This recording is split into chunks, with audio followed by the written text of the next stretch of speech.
نحمدك يا من شرح صدورنا بالقرآن ونور قلوبنا بالإيمان، ونستغفرك ونؤمن بك ونتوكل عليك، ونعوذ بالله من شرور أنفسنا ومن سيئات أعمالنا. من يهده الله فلا مضل له ومن يضلله فلا هادي له، ونشهد أن سيدنا وسندنا ونبينا وشفيعنا وحبيبنا وحبيب ربنا ومولانا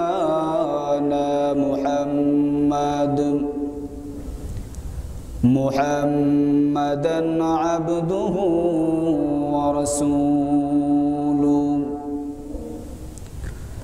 الذي أرسل إلى الناس كافة بشيرا ونظيرا وداعيا إلى الله بإذنه وسراجا منيرا. أما بعد فقد قال الله تعالى في كلامه المجيد: أعوذ بالله من الشيطان الرجيم. بسم الله الرحمن الرحيم. الرحمن علم القرآن خلق الإنسان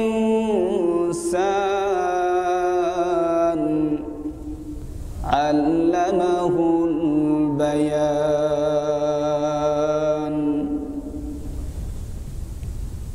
وقال النبي صلى الله عليه وسلم: طلب العلم فريضة على كل مسلم، أو كما قال النبي صلى الله عليه وسلم. صلى الله على سيدنا ومولانا محمد وعلى آله وأصحابه وسلم. صلى الله على سيدنا ومولانا محمد وعلى آله وأصحابه وسلم. উত্তর ঘুষগাঁও বাইতুল আমান জামে মসজিদ। আজকে এই মসজিদের সাপ্তাহিক তাফসিরুল কোরআন মাহফিলের 1 বছর পূর্তি উপলক্ষে আজকের এই নসিহত ও দোয়া মাহফিলে চলমান অধিবেশনে উপস্থিত মোহতারাম সদর ইজলাস, উপস্থিত অত্র এলাকার সর্বস্তরের তাওহীদি জনতা, পর্দার অন্তরাল থেকে এই ক্ষুদ্র মানুষের কথাগুলো শোনারত অবস্থায় অত্যন্ত শ্রদ্ধেয় আমার মা ও বোনেরা, আজকের এই মাহফিলের উদ্দেশ্যটা অনেক মহৎ। কারণ আপনারা দেখেন, আমাদের এলাকায় না হোক, আমাদের সিলেটের আনাচে কানাচে অনেক তাফসির মাহফিল হইতেছে। প্রত্যেকটা তাফসির মাহফিলে ওলামায়ে কেরামদেরকে বিষয় নির্ধারণ করে দেওয়া হচ্ছে, কিন্তু আমি আজকে হিজবে ইলাহি তাফসিরুল কোরআন মাহফিল 3 দিন ব্যাপী, আজকে থেকে শুরু হয়েছে, আগামীকাল পরশু 3 দিন চলবে। তাদের শিডিউল হাতে নিয়ে হাতে গোনা 5-6টা সাবজেক্ট বিষয় আমি পাইছি যেগুলো প্রায় সময় অনেক জায়গায় আলোচনা হয়। হিজবে ইলাহি তাফসিরুল কোরআন মাহফিলে কিছু বিষয় আছে ধারাবাহিক চলে আসতেছে, যেমন সূরা ইউসুফের তাফসির মুফতি মুজিবুর রহমান সাহেবকে দেওয়া হয়েছে, উনি ধারাবাহিকভাবে করে আসতেছেন। এইরকম কিছু বিষয় যেগুলো আমরা সবার প্রায় মুখস্থ হয়ে গেছে, যেমন নামাজের ফজিলত, মাতা পিতার হক, মহিলাদের পর্দা, এইরকম কিছু কমন বিষয় নির্ধারণ করে দেওয়া হয়েছে যেগুলো নিয়ে মুফাসসিরিনে কেরামগণ আলোচনা করেন। কিন্তু আমাদের এই সাপ্তাহিক মাহফিল যেটা হয়, এই মাহফিলটায় আমাদের কি ফায়দা হবে আপনারা এগুলোর দিকে একটু লক্ষ্য করলে বুঝতে পারবেন। ভালো করে বোঝার চেষ্টা করবেন। একেবারে কম সময় কথা বলবো, এই জন্য সব কিছুই সংক্ষিপ্ত করার চেষ্টা করতেছি। ইমাম সাহেব হুজুর দামাত বারাকাতুহুম গুরুত্বপূর্ণ আলোচনা করবেন ইনশাআল্লাহ, আপনারা সবাই শুনবেন। কম সময়ের ভিতরে আপনাদেরকে প্রয়োজনীয় কিছু বিষয়ে জানানোর চেষ্টা করবেন ইনশাআল্লাহ। আল্লাহ যেন তৌফিক দান করেন। সবাই একবার মন থেকে বলি আল্লাহুম্মা আমিন। সবাই বুঝার নিয়তে শোনার চেষ্টা করি। আমাদের এই মাহফিলে আমাদের কি ফায়দা হচ্ছে আপনাদেরকে আগে বলেছি।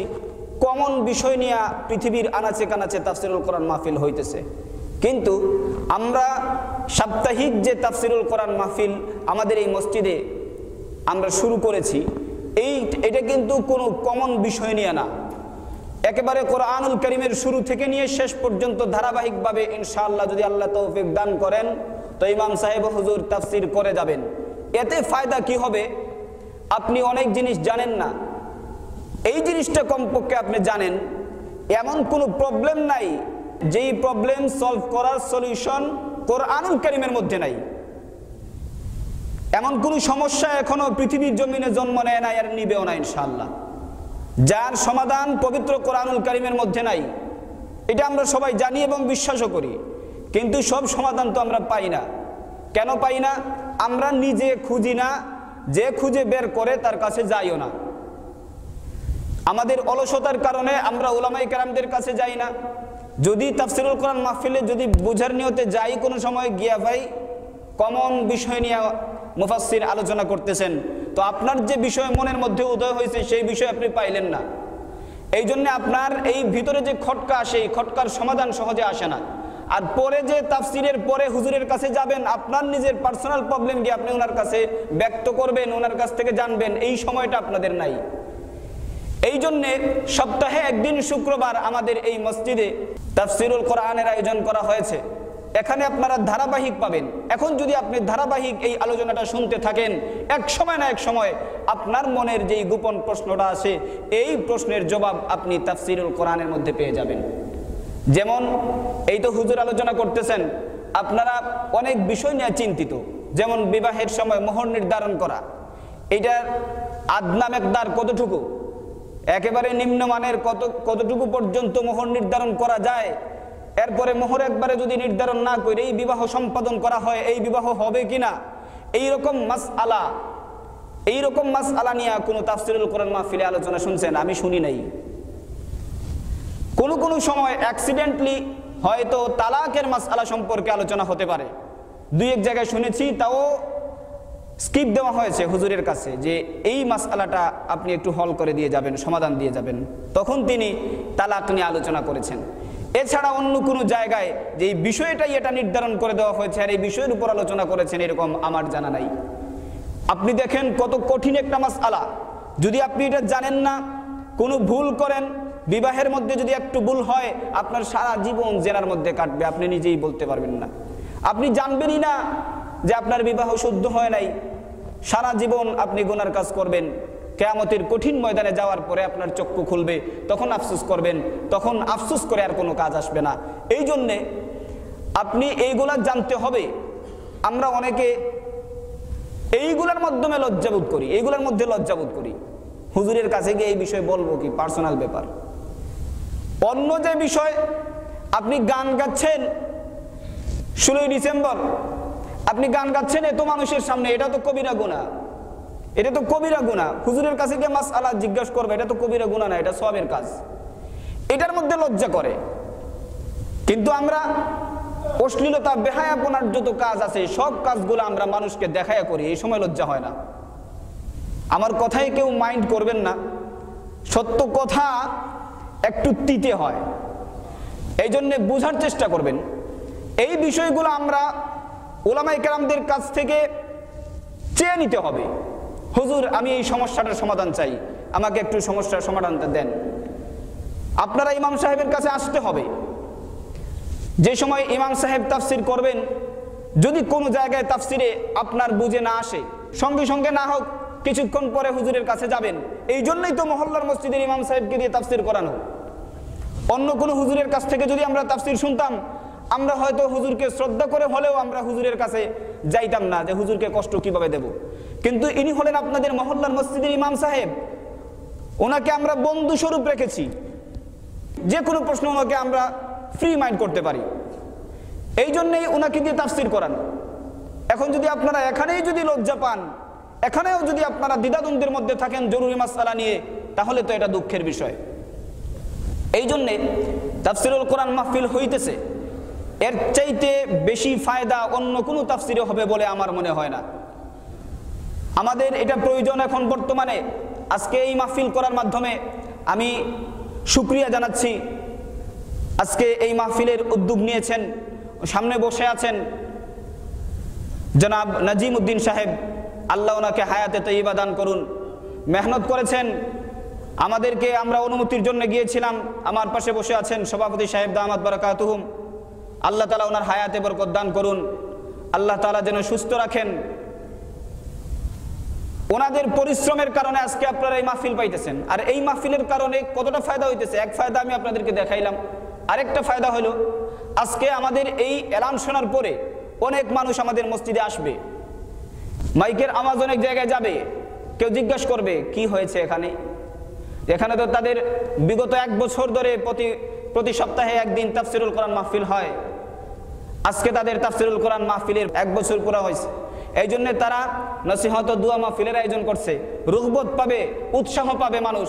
দেখবেন হয়তো কয়েকদিন পরে আমাদের পার্শ্ববর্তী মসজিদে চালু হয়ে গেছে তাফসিরুল কোরআন মাহফিল। আবার এখান থেকে দেখার পরে অন্য কোনো জায়গায় চালু হয়ে যাবে। কালকে বর্দেশী হুজুরকে দাওয়াত দেওয়ার জন্য গেলাম, অনেকের সাথে কথা বলার সময় কেউ গুরুত্ব দেয় না। বর্দেশী হুজুরের সাথে আমরা বুঝতে পারছি যে হুজুর অনেকেরই একটা চাহিদা থাকে যে সামনাসামনি কেউ কথা বলুক, মুখটা দেখলে কমপক্ষে এটা বোঝা যাবে সে সক্রিয়তার সাথে আমাকে দাওয়াত দিতেছে নাকি এমনি মুখের দাওয়াত দিতেছে। হুজুরের সাথে যখন দেখা করলাম, বিশেষ করে হুজুরের একটা অ্যাটেনশন আমরা ওই সময় দেখলাম যখন আমরা বললাম যে হুজুর আমাদের মসজিদে সপ্তাহে তাফসিরুল কোরআন মাহফিল হয় এবং এই তাফসিরুল কোরআন মাহফিল প্রায় 1 বছর হয়ে গেছে। আজকে এই তাফসিরুল কোরআন মাহফিলকে আমরা সবার কাছে প্রচার করতে চাই।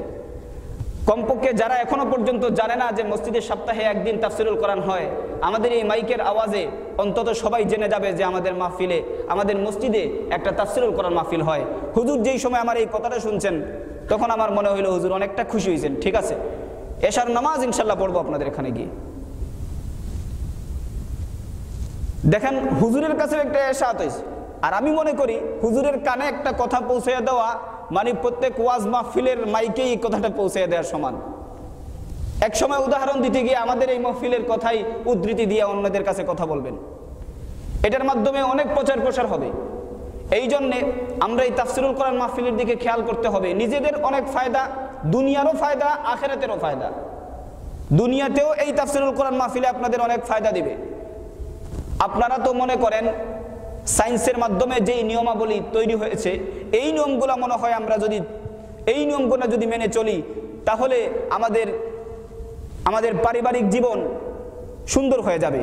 এই যে সায়েন্স যে কথাগুলো বের করেছে, কোন জায়গা থেকে বের করেছে, এই যে বিষয়গুলো তারা বের করেছে, প্রত্যেকটা বিষয়ের মূল আপনি খুঁজে দেখেন পবিত্র কোরআনুল কারিমে 1400 বছর আগে, 1600 বছর আগে আল্লাহ পাক রব্বুল আলামিন দিয়ে দিয়েছেন। এর সমাধান অনেক আগে হয়ে গেছে। তারা এই কোরআন থেকে রিসার্চ করে করে এইগুলা বের করতেছে। এই জন্যে পবিত্র কোরআনের পেছনে আমাদের মেহনতের প্রয়োজন।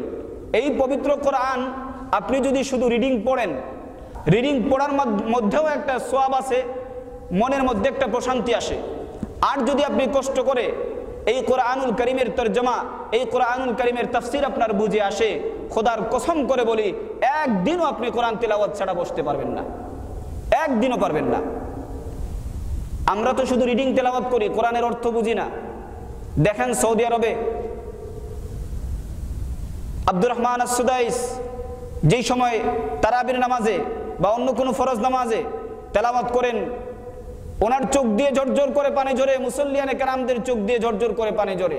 কেন কেন পানি ঝরে? শুধুমাত্র এই কোরআনুল কারীমের অর্থ বোঝার কারণে। যেই জায়গায় গিয়ে জান্নাতের আলোচনা হইতেছে সেখানে মনের একটা প্রফুল্লতা হয়। যখন জাহান্নামে আযাবের কথা আসে তখন ঝরঝর করে কাঁদেন, ঝরঝর করে কাঁদেন। যখন দুয়ার আয়াত আসে ঝরঝর করে কাঁদেন। তারা এই কোরআনের অর্থ, কোরআনের তাফসীর, কোরআনে এখানে আল্লাহ তাআলা কি বুঝাইতে চাইতেছেন এটা তারা বুঝতে পারতেছে। এই জন্যে তারা আসল মজা পাইতেছে পবিত্র কোরআনুল কারীমের। আমরা পবিত্র কোরআনের মজা পাই না, তেলাওয়াত করি 2 পৃষ্ঠা 3 পৃষ্ঠা, এক পারা তো কেউ একসাথে বসে রেগুলার তেলাওয়াত করার কোনো কথাই না। কেন? 1 পৃষ্ঠা 2 পৃষ্ঠা তেলাওয়াত করার পরে আমাদের অসহ্য লাগে। আমরা যদি পবিত্র কোরআনুল কারীমের অর্থটা বুঝতাম, যেমন আপনাদেরকে আপনাদের ভাষায় জবাব দেওয়ার প্রয়োজন। আপনারা একটা উপন্যাস বই হাতে নিছেন, বাংলা বই, এটা তো আপনি পুরোপুরি একেবারে যেটা লেখা নাই এটাও বুঝেন। এটা যদি আপনি হাতে নেন, রাত পড়ে দিয়েছে, এই 1 পৃষ্ঠার পরে রেখে দেবো, 1 পৃষ্ঠার পরে রেখে দেবো, 1 পৃষ্ঠার পরে রেখে দেবো, এরকম করতে করতে পুরো বই খতম করছে রাত্রে, ঘুম নাই। কেন? প্রত্যেকটা পৃষ্ঠায় মজা পাইতেছে, বুঝতেছে এটা এখানে কি লেখা। কিন্তু পবিত্র কোরআনের 1 পাতা পড়ার পরে অসহ্য লাগে, বিরক্তি লাগে, বুর হয়ে যান। কেন? অর্থ বুঝেন না। এই জন্যে সঠিক বুঝতে হবে। এখন এখানে আরেকটা কথা আসছে, অর্থ বুঝবেন, তাফসীর বুঝবেন, সঠিক তাফসীর বুঝতে হবে, সঠিক অর্থ বুঝতে হবে।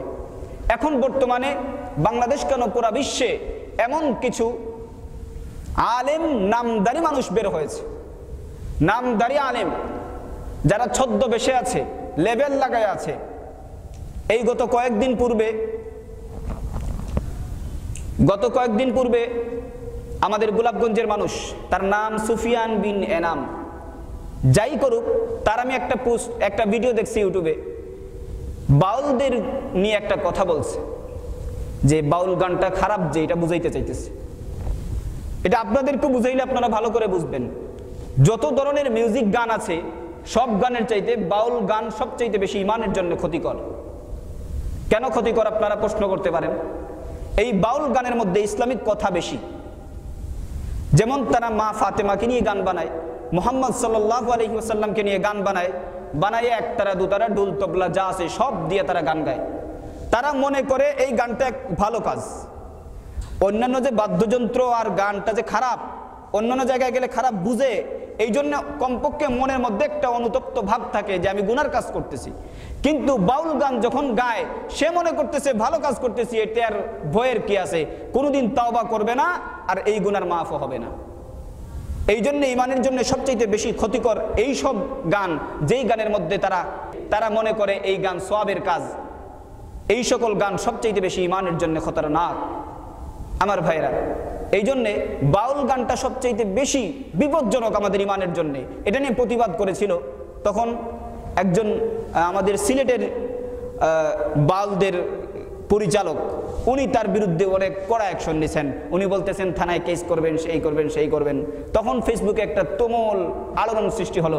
এখন আমি একসময় তাকে সাপোর্টিংয়ের জন্য একটা পোস্ট করলাম। সাপোর্টিংয়ের পোস্টের মধ্যে একজন এসে কমেন্ট করছেন, তার নাম হলো আফজাল দেওয়ান। আপনি যদি তার চেহারা দেখেন গাঁজাখুরের মতো লাগে, কিন্তু তার কথা, সে নিজেকে মনে করতেছে হে বহু বড় একজন মুফতি, বহু বড় একজন মুফাসসির। আমাকে দলিল দিতেছে, কি দলিল? আমাকে দলিল দিতেছে কিছু উলামায়ে কেরামদের কালচারের ছবি, এগুলো তার দলিল। আমাকে ওই বিগত দিনে কিছু উলামায়ে কেরামদের মধ্যে কিছু খারাপ জিনিস ধরা পড়েছে। উলামায়ে কেরাম এদেরকে আমি বলি না, এই জন্য আমি শুরুতে বলেছি এরা লেবেল লাগিয়ে উলামায়ে কেরামদের নাম নষ্ট করতেছে। এরা আসলে সত্যিকারের আলেম না, নাম দিয়েছে আলেম মুসলমানদেরকে ধোঁকা দেওয়ার জন্য।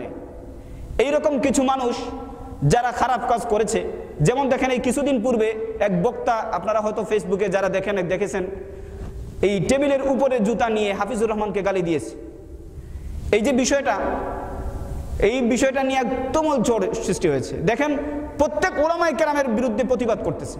একজন আলিম হলে কি হবে, আমাদের আলিম যদি ইসলামের বিরুদ্ধে হয়, যে কেউ হোক, কোরআন হাদিসের বিরুদ্ধে গেলে আমরা তার বিরুদ্ধে প্রতিবাদ করব। এখন সে এইগুলা দিয়ে আমাকে দলিল দিতেছে, আপনারা এগুলা করতে পারেন, আমরা এগুলা করতে পারি না কেন? আমি তাকে জবাব দিলাম, ভাই আপনি ওনাদেরকে দেখাইতেছেন, ওনারা যদি পায়খানা খায় আপনি পায়খানা খাইবেন? আপনি ওনাদেরকে দলিল দিতেছেন। দলিল যদি দিতে হয় পবিত্র কোরআন কারীম থেকে দাও, হাদিস থেকে দলিল দাও যে এইখানে গান হালাল দেওয়া আছে, তাহলে আপনি কেন হারাম বলবেন? সে এক সময় সুজা আমাকে বলল, ফতোয়া দেয়, কোরআনুল কারীমের মধ্যে, হাদিস শরীফের মধ্যে কোন জায়গায় বাজনা হারাম আমাকে দেখায় দেন। আমার সাথে তর্ক করতেছে, কোন জায়গায় হারাম এটা দেখায় দেন। এই যে অনেক জায়গায় পবিত্র কোরআনুল কারীমের সূরা লুকমানের 6 নম্বর আয়াতে আল্লাহ পাক রব্বুল আলামিন বলেন, এই গান বাজনার বিরুদ্ধে আল্লাহ পাক রব্বুল আলামিন আয়াত নাজিল করেছেন, কিন্তু সে বলতেছে এই জায়গায় গানের কোনো আলোচনা নাই। এই জন্য তাফসীরের প্রয়োজন। পবিত্র কোরআনুল কারীমের শব্দের মধ্যে সরাসরিভাবে অনেক শব্দ আছে, যেই শব্দের 5-6টা অর্থ আছে। এটা বাংলার মধ্যেও আছে, এটা মানতে হবে আপনাদেরকে। বাংলার মধ্যে আছে, ইংরেজির মধ্যে আছে। একটা শব্দ মুশতারাক হয়, কয়েকটা শব্দ দেয়। এটাকে মুফাসসিরিনে কেরামগণ, যারা মুজতাহিদগণ যারা আছেন, ওনারা এটাকে নিয়ে গবেষণা করবেন, ফিকির করবেন, এটার কোন অর্থ আল্লাহ পাক রব্বুল আলামিন নিয়েছেন, হাদিসের মধ্যে এর অর্থ নবী আকরাম সাল্লাল্লাহু আলাইহি ওয়াসাল্লাম কি নিয়েছেন, এটা নিয়ে গবেষণা করে তারপরে এটার সঠিক অর্থ বের করতে হবে। তারা কোরআনুল কারীমে সরাসরি বাজনার কোনো আয়াত নাই বলে এইরকম আমাকে ডাইরেক্ট ফতোয়া দেয় যে কোরআনুল কারীমে কোন জায়গায় আছে গান বাজনা হারাম, আপনি দেখান। হাদিসের মধ্যে কোন জায়গায় আছে হারাম? আমি তাকে হাদিসের একটা নাম্বার দিলাম, বুখারী শরীফে 5590 নম্বর হাদিস, আপনি দেখে নেবেন। এখানের মধ্যে সরাসরি বাজনার কথা আল্লাহ রাসূল সাল্লাল্লাহু আলাইহি ওয়াসাল্লাম উল্লেখ করেছেন। আল্লাহ রাসূল সাল্লাল্লাহু আলাইহি ওয়াসাল্লাম 4-5টা জিনিসের কথা উল্লেখ করেছেন। এই 4-5টা জিনিসের সাথে বাজনাও আছে। নবীজি বলেন, এক সময় আমার উম্মতদের মধ্যে এই সব জিনিসগুলা বাজনা সহ এগুলাকে মানুষ হালাল মনে করবে। এখন বলেন তো দেখি, নবী আকরাম সাল্লাল্লাহু আলাইহি ওয়াসাল্লাম এগুলোকে, বাজনাকে হালাল বলেছেন? আল্লাহ রাসূল বলেন, এগুলাকে আমার উম্মতদের মধ্যে কিছু মানুষ এক সময় হালাল মনে করবে। এর অর্থ কি? এগুলা হালাল না, হারাম। নবী আকরাম সাল্লাল্লাহু আলাইহি ওয়াসাল্লাম সরাসরি বাজনাকে হারাম বলেছেন, তার চোখে ধরা পড়ে না।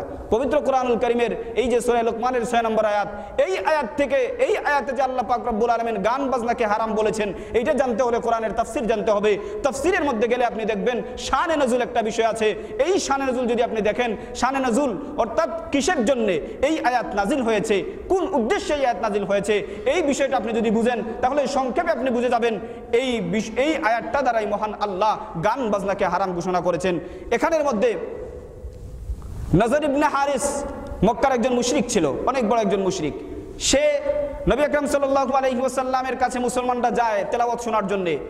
নবী আকরাম সাল্লাল্লাহু আলাইহি ওয়াসাল্লামের তেলাওয়াত কাফেরদেরকে আকর্ষণ করত, তারা তেলাওয়াত শোনার জন্য চলে যেত। সে এক সময় চিন্তা করলো, আমি তো একজন বড় ব্যবসায়ী, অন্য জায়গা থেকে আসার সময় কিছু নর্তকী ভাড়া করে আনবো, গান বাজনা এইসব কিছু ভাড়া করে আনবো, আর এখানে এসে আমি এই গানের অনুষ্ঠান করাবো, তাদেরকে দিয়ে নাচাবো, গান গাওয়াবো, কিছু কাল্পনিক কিছু কিচ্ছা কাহিনী এগুলো আমি এখানে পরিবেশন করব। মানুষ কোরআনুল কারীম শোনার থেকে আমার এই মহিলাদের কাছে চলে আসবে, কিছু মানুষ কমপক্ষে মুহাম্মদ থেকে বেঁচে যাবে। এই জন্যে এই কাফের নিয়ে এসেছিল, কিছু মহিলাদেরকে এখানে নাচাইলো, এরপরে কিছু মন গড়া কিচ্ছা কাহিনী, পূর্বেকার রাজা বাদশাদের কিছু কিচ্ছা কাহিনী, যেগুলো শুনলে কোনো ফায়দা নাই, এই সব জিনিস এখানে আয়োজন করলো।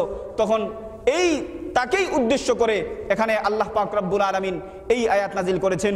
লাহওয়াল হাদিস দ্বারা এখানে এই গান বাজনাই উদ্দেশ্য। শুধু গান বাজনা নয়, এমন কোনো জিনিস যেই জিনিসের কারণে মানুষ কোরআন থেকে সরে যায়, ইসলাম থেকে সরে যায়, এই সকল বেহুদা জিনিস যদি আপনি কোনো জায়গায় ব্যবহার করেন, লাহওয়াল হাদিসের অন্তর্ভুক্ত আপনিও হয়ে যাবেন। এই জন্যে গান বাজনা এগুলা মানুষকে ঈমান থেকে দূরে ঠেলে দেয়।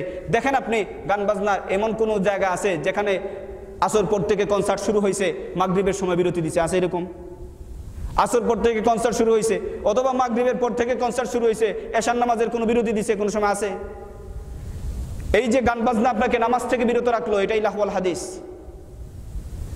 আমাদের ইসলামী সাংস্কৃতিক অনুষ্ঠান নিয়েও কথা বলছে অনেক সময় যে আমরা আপনাদের এখানে কোনো বাধা প্রদান করি না, আপনারা তো কনসার্ট করেন ইসলামী সঙ্গীতের, আপনাদের এখানে আমরা বাধা প্রদান করি না, আপনারা এখানে কেন, আপনারটা আপনারা মানবেন, আমারটাও আমরা মানব।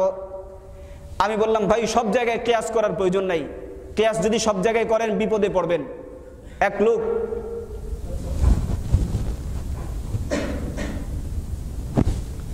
সময় একেবারে কমে গেছে, ইনশাআল্লাহ অন্য কোনো সময় সুযোগ হলে আপনাদের সম্মুখে এই সম্পর্কে বিস্তারিত আলোচনা করব। আল্লাহ পাক রব্বুল আলামিন আমরা এই এতক্ষণ যা আলোচনা করলাম সবগুলোর উপরে সর্বপ্রথম আমাকে যেন আল্লাহ পাক রব্বুল আলামিন আমল করার তৌফিক দান করেন এবং সাথে সাথে আপনাদেরকেও যেন আমল করার তৌফিক দান করেন। আমরা সবাই এই তাফসিরুল কোরআনের দিকে মনোযোগী হই, একে অন্যকে দাওয়াত দেই, দাওয়াত দিয়ে প্রতি শুক্রবার এশার পরে আমরা মানুষ বাড়াই, শ্রোতার সংখ্যা আমরা বাড়ানোর চেষ্টা করি। আমরা দাওয়াতের কাজে লেগে গেলে দেখবেন এশার পরে মানুষের অভাব হবে না, বাইরে থেকে মানুষ আসবে। আমরা সবাই জানাতে হবে যে আমাদের এখানে প্রতি শুক্রবার বাদ এশা তাফসির হয়। আমরা যেন মেহনত করতে পারি, তাফসির শুনে নিজেদের জীবন সুন্দর করে করতে পারি। এই তৌফিক যেন আল্লাহ পাক রব্বুল আলামিন দান করেন। আমিন। সুবহান রাব্বিকা রাব্বিল ইজ্জাতি আম্মা ইয়াসিফুন ওয়া সালামুন আলাল